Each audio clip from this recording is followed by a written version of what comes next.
version of the Bible that we have even states that the world before the flood displeased God or displeased the creators. Let's assume everyone is good at first. All is well. When Adam was 130, Seth was born.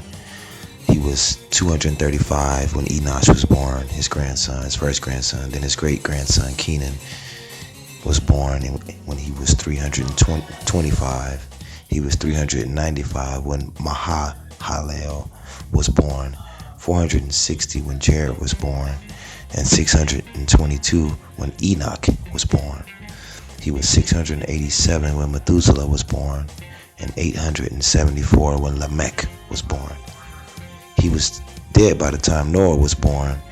The reason the entire timeline was shown to show the Messiah's root line, but also to show how evil Adam was.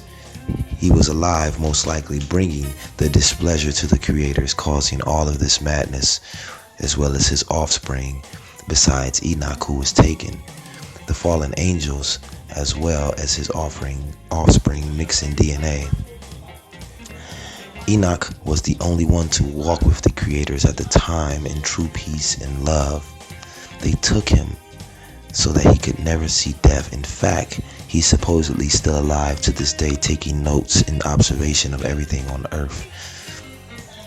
He also explained he explained the cosmos, the layout of the stars, the motionless flat earth. Yet the book of Enoch was one of the books taken out. The many chapters of his book are long drawn out chapters on how the sun, moon, and the earth operates, because the angels, the good angels, took him and showed him these things. It was said that the world became unbelievably corrupt in the days of Jared. And if you look back, do the numbers correctly, most likely our first men and women were the ones that displeased God, because Adam himself was 460 years old in the days of Jared, and displeased them, and they began to mix with the daughters of men themselves. Every thought of their heart was evil. By the time Lamech was born, everyone was still alive. Adam was 874. Because of these wicked monsters, the daughters of men mixing with the sons of God manipulating DNA of beast and man, mixing hybrid creatures, creating monsters.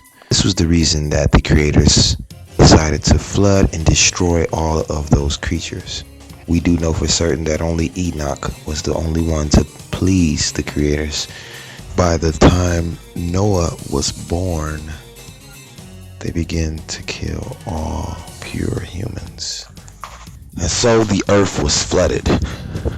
Flood, of course, could only have taken place in an enclosed system such as this. Around the time all of this happened, of course, Adam was deceased. His main line that was noted, their offspring, who knows, possibly died in the waters. These old monuments that we've cleaned up, that now look fresh, tell a story. That it wasn't just artwork, that there was not that many artists. This information we see now that was a actual living creature, or actual living creatures. Perhaps in mudslides in the earth, a more visible, noticeable one to our eye is the Sphinx in Egypt, and the head of a human. You must know you have been deprived from being taught this as a whole. This kind of message doesn't generate income in the street corner churches.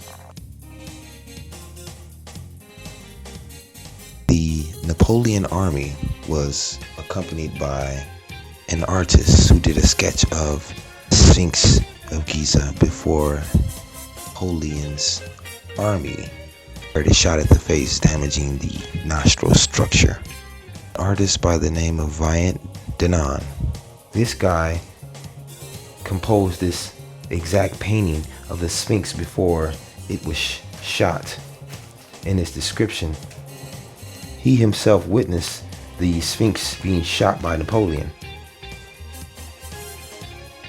This was his drawing before it was shot. Count Constantine de Volney. This was his quote, and I quote, "Upon seeing the head, typically Negro in all its features, I remember the remarkable passage of Hydrocus. The ancient Egyptians were true Negroes of the same type as all native-born Africans. Just to think that this race of black men today are slaves and the object of scorn, the very race to which we owe our arts and science and even the use of speech." End quote.